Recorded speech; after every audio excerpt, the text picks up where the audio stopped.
Untuk sampai dari lisan kita ke dalam kalbu, kudu ditalkin. Siapa yang menalkin? Guru mursyid. Nah, guru mursyid kita itu adalah sebagai wasilah sampainya zikir jahar ke dalam kalbu. Terus dari jismani ke ruhani ke sultani, sampainya zikir kita kepada ruh sultani yang ada di dalam fuad tanpa ditalkin, tanpa guru mursyid yang menjadi wasilah tidak akan sampai. Ini dianya. Coba waktu kita belum bertoriko, kenal nggak dengan ruh jismani? Kenal nggak dengan ruh ruhani? Ruh sultani, ruh kursi kenal? Yang kenal cuma Roh Kudus doang. Siapa Roh Kudus? Nabi Isa gitu. Dulu waktu belum bertoriko. Ternyata diri kita pun memiliki 4 ruh. Sebenarnya sih ada 9 ruh pada diri kita. Ada 9 ruh, 9 lapisan ruh pada diri kita. Di mana letaknya? Kan itu seperti ruh jismani letaknya pada diri kita, ya, di bagian dada atau anggota-anggota dohir. Ruh jismani bisa keluar dari kita. Kalau ruh jismani keluar dari diri kita ini, itu kita mati rasa. Mati rasa kita. Kalau ruh jismaninya keluar, tapi nggak mati, badan nggak mati, tetap hidup. Tapi mati rasa. Ini yang zikir kita, ini zikir jahar kita. Itu yang zikir adalah ruh jismani. La ilaha illallah, la ilaha illallah, la ilaha illallah. Menggiring jahadis dari jismani kita nih, menggiring zikir jahar dari jismani kepada ruhani itu sulit tanpa ditalkinkan. Karena talkin zikir itu adalah memasukkan. Ketika kita ditalkinkan, sesungguhnya ruh kita semuanya sudah dimasukkan zikir. Cuman tinggal kita bagaimana mengamalkannya, mengamankannya, melestarikannya.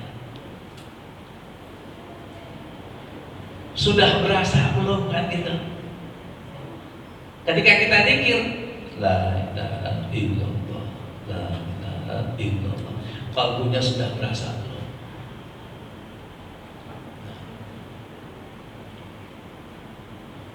Kalau belum berasa bagaimana? Mungkin rabitahnya kurang.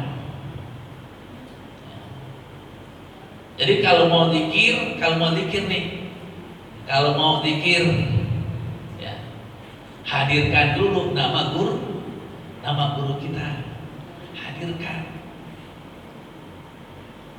Jangan assalamualaikum, assalamualaikum langsung la hadratil Mustafa Muhammadin. Rabitah dulu, hadirkan dulu nama guru kita, masukkan ke dalam kalbu kita, hati sanubari kita, namanya dihadirkan.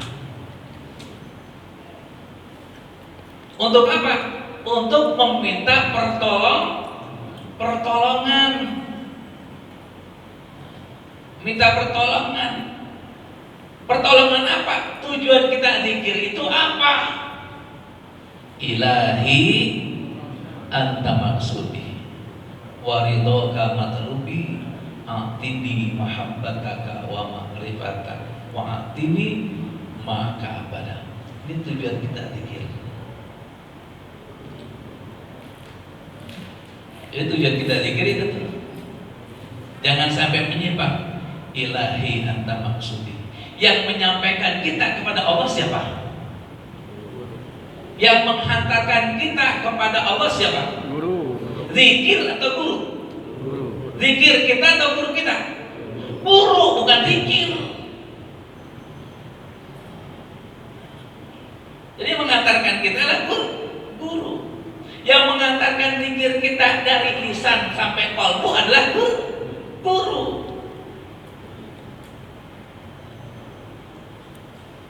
Jadi idgolabat apabila sudah lumrah nih Rabitohnya udah terbiasa, sudah mendominasi. Ya Rob suratahu fi kulli halin. Jadi seorang murid akan bisa melihat wajah gurunya, bentuk gurunya di setiap sesuatu apapun.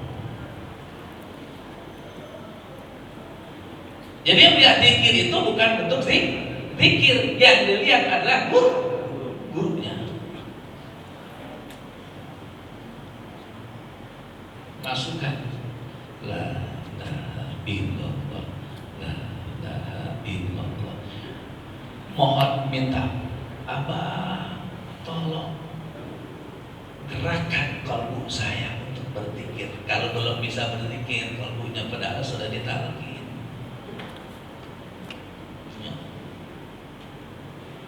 Kalau sudah seperti itu, pasti akan terbuka, akan buka syafa.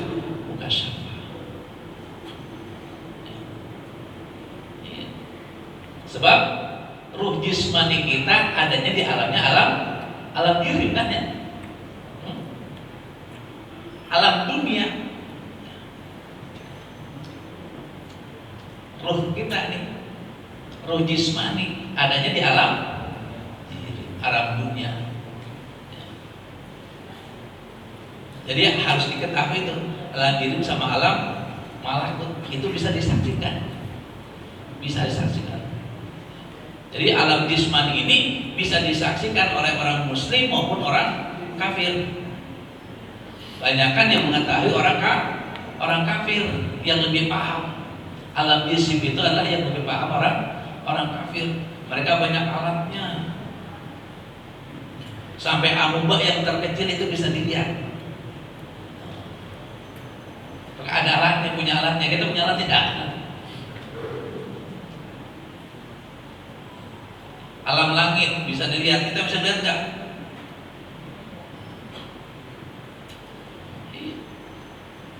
Bagaimana alam malakut? Ada gitu kan? Itu akan terbuka kalau kita minta pertolongan sama guru mursyid. Guru mursyid sebagai wasilah kita. Jadi akan paham, oh ini yang disebut alam jasmani ini, alam malakut ini. Dengan zikir dibukanya itu pengetahuan kita dengan zikir yang berwasilah kepada guru mursyid. Kalau tanpa guru mursyid dibaca sebanyak apapun, cuman bikin bebusan menentukan pegal badan.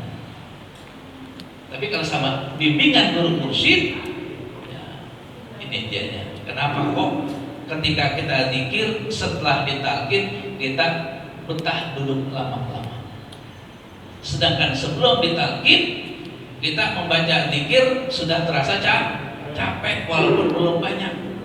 Itu kenapa? Harus diselidiki, harus dipertanyakan.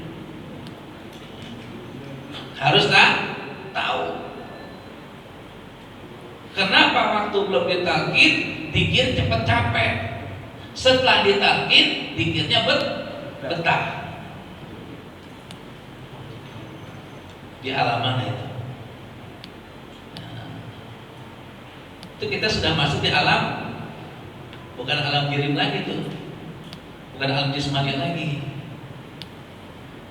Kita sudah ada di alam yang berbeda.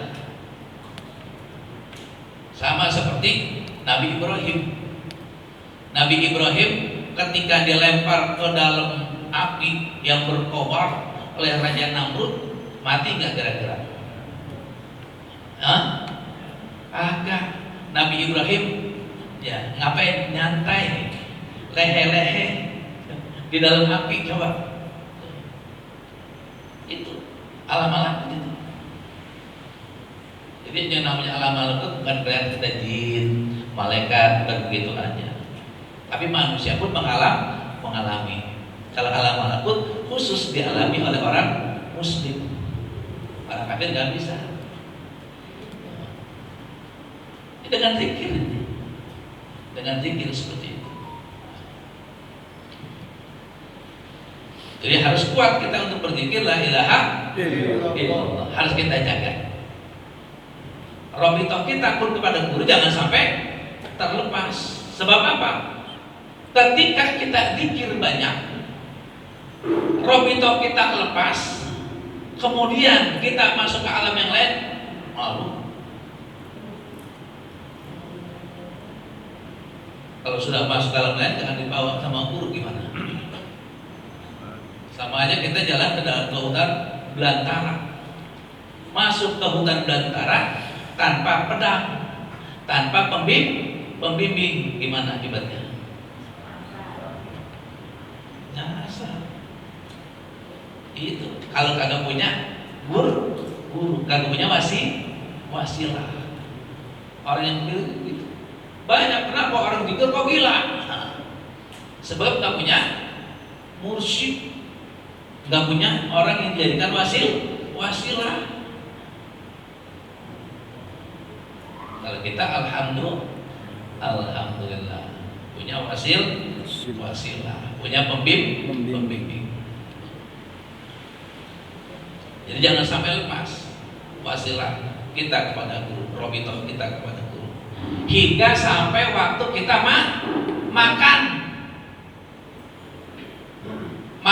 minum, kudu ingat robitoh sama guru. Ini robitohnya kalau mau perlu doa. Minum air seraya, ada doanya enggak? Ada doanya enggak? Ada kan?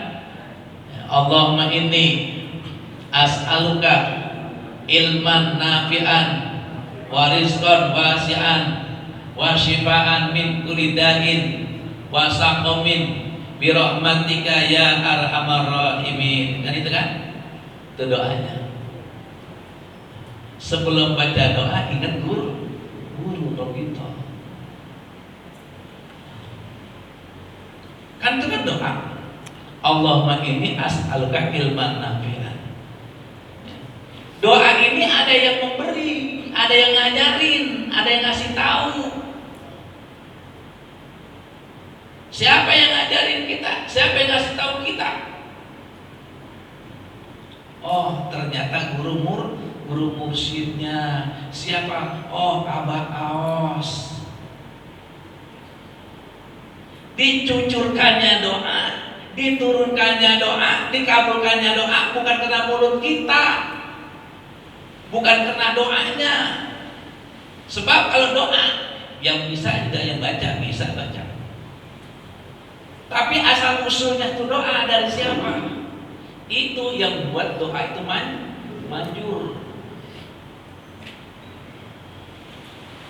Karena dilihat siapa yang memberi. Bukan dilihat yang diberi, bukan. Tapi melihat siapa yang memberi. Gitu juga zikir. Zikir la ilaha illallah banyak yang bisa baca, anak kecil juga bisa baca. Bahkan guru bayar juga bisa baca.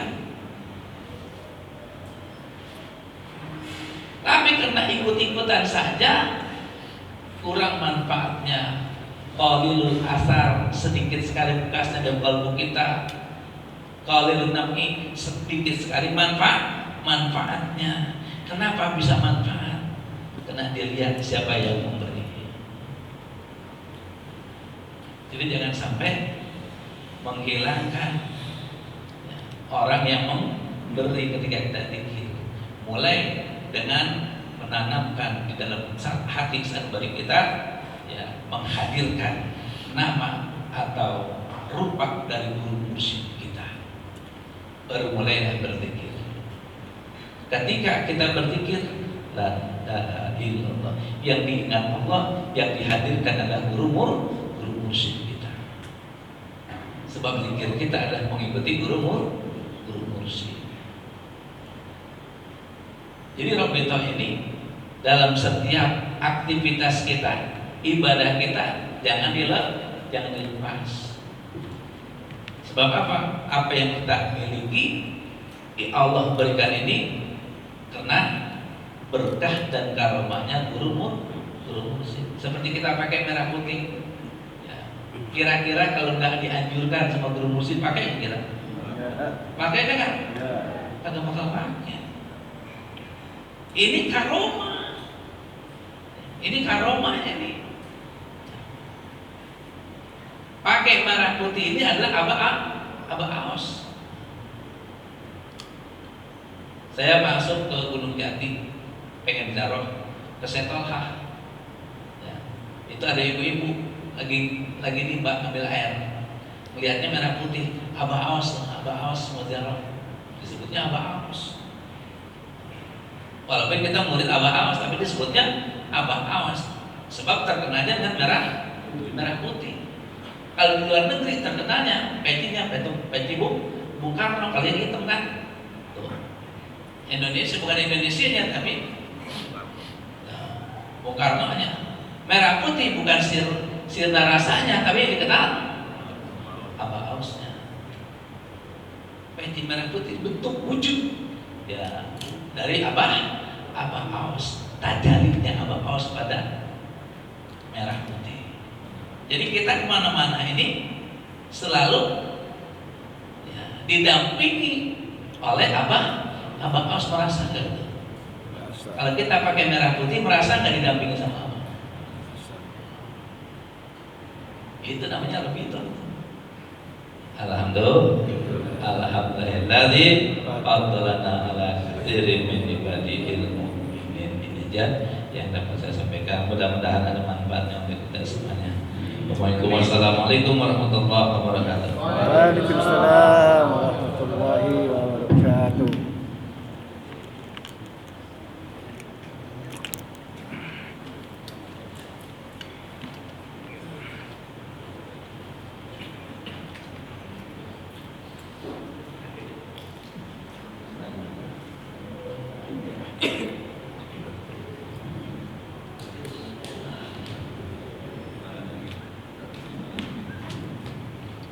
Assalamualaikum warahmatullahi wabarakatuh. Bismillahirrahmanirrahim. Alhamdulillahilladzi fataha li awliya'ahu fathan mubina wa fawzan azima. Allahumma salli ala nabiyyil hashimiyyi Muhammadin wa ala alihi wa sallim taslima ma ba'du. Bismillahirrahmanirrahim. Ila hadrati syekhina wa mursyidina Syekh Muhammad Abdul Wasilullah Masdul Al-Qutub As-Samadani radhiyallahu anhu. Al-Fatihah. A'udzubillahi minasyaitonir rajim. Shiratal ladzina an'amta 'alaihim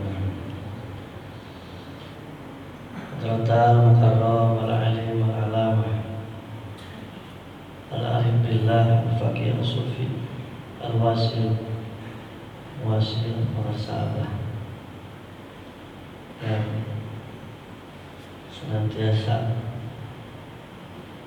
membimbing kita semuanya, senantiasa memberikan syafaat kepada kita semuanya. Bukti kita masih mau dikir sepatu. Kalau sudah tidak mau dikir, padahal sudah tahu, dikhawatirkan kembali turun ke makom umum lagi. Karena Allah tidak akan mengambil dikir dari seorang. Allah tidak akan mengambil zikir dari seseorang kecuali ketika Allah akan memberikan satu murkatnya, dua kebencian, tiga kesulitan. Jadi hati-hati yang sudah ditalkin, jangan tenang-tenang, rasa tenang ketika meninggalkan zikir. selama kita masih mau mengamalkan amalan yang menjadi petunjuknya, maka kita senantiasa dibersamai olehnya. Alhamdulillah. Catat nih, selama kita mau mengamalkan petunjuk-petunjuknya, apalagi amalannya, sudah dipastikan kita dibersamai olehnya, oleh guru. Dan dibersamai olehnya itu menjadi sebab Allah tidak akan mengazab kita. Maka Allah yu'azibahum wa anta fihim. Qur'annya sih. Al-Anfal ayat berapa itu? Oke. Maka Allah yu'azibahum wa anta fihim. Kan? Coba dilihat. Lihat YouTube. Maka Allah yu'azibahum wa anta fihim. Ayat berapa? Surat Al-Anfal itu. Lupa ayatnya. Anta fihim. Dan Allah tidak akan mengazab kamu sekalian,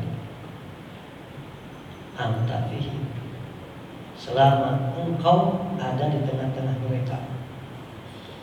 Anta fihim dulu kepada kanjeng Nabi Muhammad SAW. Anta sekarang kepada penerus kanjeng Nabi SAW. Dan ini sahih Bapak Ibu. Syekh Ibnu Ajibah di dalam kitab tafsirnya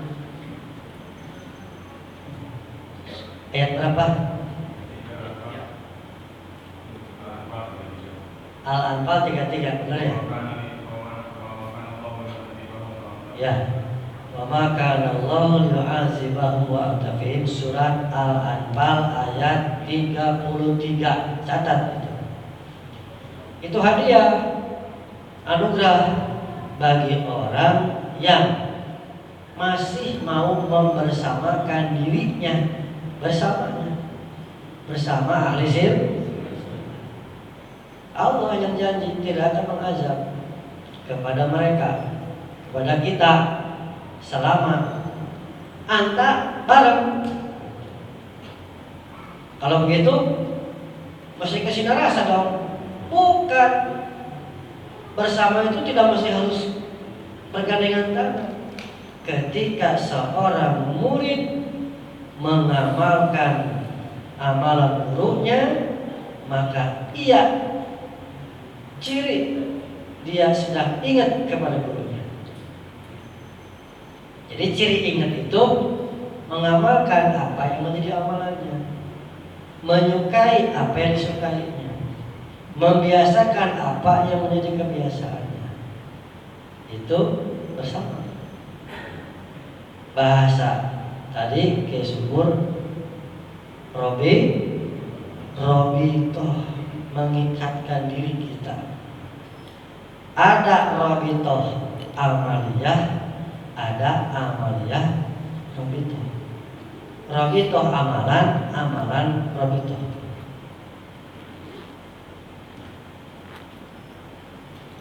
Amalan Robitoh amalan. Gimana tuh? Oh, mikir. Amaliyah Robitoh, setiap amalan yang kita kerjakan berdasarkan petunjuk dari beliau, secara otomatis kita sedang Robitoh. Ada Robitoh amaliyah. Assalamualaikum ya malaikat zaman ya imam maka. Kalaupun tidak baca assalamualaikum, mengamalkan rajin sesuai petunjuknya, Robitoh. Begitu. Ya. Maka kata para sahabat, fadzikru wahdahu bila Robitotin wa bila fana'in fi saykhin laisa musilan. Jadi dikir seseorang bukan hanya dikir, semua amalan murid yang tidak Robitoh kepada guru, tidak fana kepada guru, maka tidak mengantarkan ke tujuan, tidak mengantarkan ke hadrat Allah. Maka di sini tidak boleh seorang murid yang sudah bertarekat mengamalkan amaliyahnya suka-suka, tidak boleh. Harus ikut petunjuk. Maka sekarang zikir kita gerakannya cuma 2. Kanan la ilaha illallah, kiri nabi isbat. Nah, ini adalah berada di wilayah latifah kuli jasad. Jadi cara guru untuk melarutkan, untuk meraga menjiwa, meraga sukmakan la ilaha illallah ke setiap bulu tulang sumsum si murid, dari sejak pertama ingatan, pikiran, terus perasaan, terus jiwa. Ingatan, pikiran, kalau bahasa orang Polonya conscious. Subconscious adalah perasaan dan jiwa adalah soul. Tadi dimasukkan, ditembuskan. Dikir lisan, dikir hati, dikir rasa, sampai dikir cinta. Soul. Pikiran, ingatan, pikiran, perasaan, jiwa. Itu cara dilarutkannya, cara menjiwa, meraga sukmakannya adalah dengan cara dikirnya ada metode gerakan. Jadi sesungguhnya ketika kita gerak la ilaha illallah, la ilaha illallah, la ilaha illallah, la ilaha illallah, la ilaha illallah, sedang berada di wilayah latifah kulli jasad, yang mana latifah kulli jasad sebenarnya dari seluruh tubuh, dari ujung kaki sampai ujung kepala. Cuma fokusnya ada yang mengatakan di ubun-ubun pada seluruhnya. Maka ada namanya latifatul kulli jasad atau latifatul qalam. Di sini pusatnya, tapi sebenarnya berada seluruh tubuh. Maka sekarang yang digerakkan seluruh tubuh, bukan hanya kepalanya, seluruh tubuh. Itu dalam rangka untuk meraga, menjiwa, meraga sukmakan, menjiwa dan meraga sukmakan la ilaha illallah. Supaya apa? Supaya la ilaha illallah dijiwai dan kita dijiwai oleh la ilaha illallah.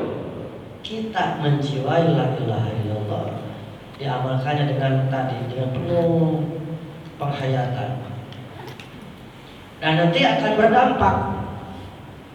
Jika mengamalkannya serius, sesuai petunjuk, istiqomah, maka pasti akan lahir dari asar tadi, asar dari zikir itu. Ada berapa? Para sahabat menjelaskan sampai paling tidak dijabarkan ada 53. Tinggal dibaca di situ. Itu natijah, asar, hasil. Di antara yang 53, bahwa zikir ini menguatkan qalbu dan jasad. Jadi orang yang badannya cengeng, orang yang mentalnya cengeng, perbanyak zikir. Dan zikir ini menjadi satu kebutuhan yang sangat diperlukan di masa-masa sulit di masa sekarang. Orang mengatakan ahli ekonomi di era resesi ekonomi. Orang mudah putus asa, orang mudah terpancing, letupan-letupan emosinya tidak stabil. Itu dari mana sumbernya? Dari keadaan qalbu yang tidak terbina. Keadaan qalbu yang tidak terbina, kemudian terjadi kegoncangan jiwa, terjadi ketidakseimbangan, sehingga muncullah berbagai macam permasalahan. Maka dengan zikir la ilaha illallah yang sudah ditalkinkan, yakini akan membereskan segala permasalahan yang ada. Mohon maaf, orang yang sudah ditalkin bukan berarti tidak ada masalah. Setiap orang pasti diberikan masalah atau ujian. Setiap orang diberikan ujian, karena ini fitrah. Yang mana ujian ini untuk semakin mendewasakan sikap jiwa di dalam kita mengarungi proses kehidupan. Maka di sini diperlukan satu, adanya sabar, adanya qanaah di dalam menghadapi atau mengarungi kehidupan. Sabar dan qanaah itu pekerjaan hati, bersumber di dalam hati. Maka ketika lemah kolbunya dikarenakan kurang asupan zikir, maka tadi hidupnya kurang sabar, hidupnya selalu merasa tidak pernah puas. Diberi 2 ingin 3, ingin dari 3 ingin 4, ingin 10, kagak pernah puas. Diberi ujian sedikit, ngamuk-ngamuk, itu bukti. Maka di era menghadapi zaman seperti sekarang, zikir yang ditalkinkan, zikir yang dibimbingkan oleh guru mursyid merupakan satu keperluan utama, sebagaimana makanan jasad diperlukan untuk menguatkan jasad. Zikir la ilaha illallah yang ditalkinkan dalam rangka untuk menguatkan jiwa kita. Karena tahapannya 4, dari ingatan masuk ke alam pikiran konsius, masuk ke perasaan, ke subconscious mind, subconscious, masuk ke dalam jiwa, soul. Maka dilarutkan, dikira digoyang supaya larut. Jadi ketika sudah ditalkinkan kemudian dikira istiqomah digoyang, itu masuk ke dalam 3 lapis ruh, kemudian menyebar ke dalam 7 latifah yang pada akhirnya menyeimbangkan unsur keadaman, menyeimbangkan unsur kemuhammadan, menyeimbangkan unsur keallahan. Kita punya potensi semuanya. Keadaman, kemuhammadan, keallahan. Keadaman basyariah,